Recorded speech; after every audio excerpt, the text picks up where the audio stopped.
Hello అండి. బద్ధకంగా ఏదో విధంగా బతికేయడం కాదు, అవకాశాలను అందిపుచ్చుకొని కష్టపడితే గొప్పగా ఎదగొచ్చు. ఇది కష్టమైన పనే, అసాధ్యం మాత్రం కాదు. ఈ కథలో ఉన్న నీతి కూడా అదే. ఒక గురువు ఆయన శిష్యుడు ఇద్దరు వెళ్తుండగా దారిలో ఆకలేసి ఒక ఇంటి తలుపు తట్టారు. చిరిగిన బట్టలతో ఉన్న వ్యక్తి తలుపు తీశాడు. మేము చాలా ఆకలితో ఉన్నాము, తినడానికి ఏమైనా పెడతారా అని అడిగారు గురు శిష్యులు ఆ వ్యక్తిని. ఆ వ్యక్తి ఆహ్వానించి భోజనం పెట్టాడు.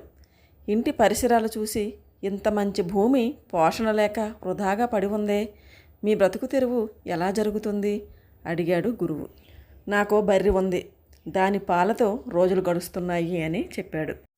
సరే, ఈ రాత్రికి మేము ఇక్కడ బస చేస్తాము అన్నాడు గురువు. అర్ధరాత్రి గురువు శిష్యుడితో పద పోదాం అంటూ బర్రెని కూడా తీసుకెళ్ళిపోయారు.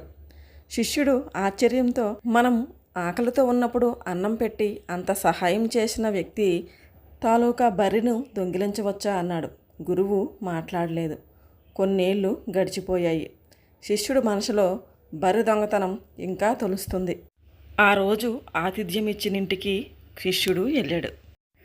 ఇప్పుడు ఆ ఇంటి చుట్టూ పచ్చగా పళ్ళ తోటలతో నిండి ఉంది. శిష్యుడు తాము కొన్నేళ్ళ క్రితము మీ ఇంటికి అతిథిగా వచ్చామని పరిచయం చేసుకున్నాడు. అవును, ఆ రోజే నా బర్రె పోయింది.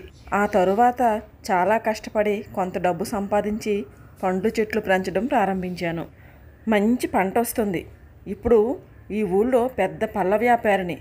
ఆనాడు నా బర్రె పోకపోయి ఉంటే ఇదంతా జరిగేది కాదు, ఏదోలా బతికేసేవాళ్ళం అన్నాడు. అనుకుంటే సాధ్యమైన పని ఏదీ ఉండదండి.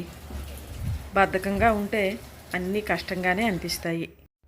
అప్పుడు బ్రతుకు భారం అవుతుంది.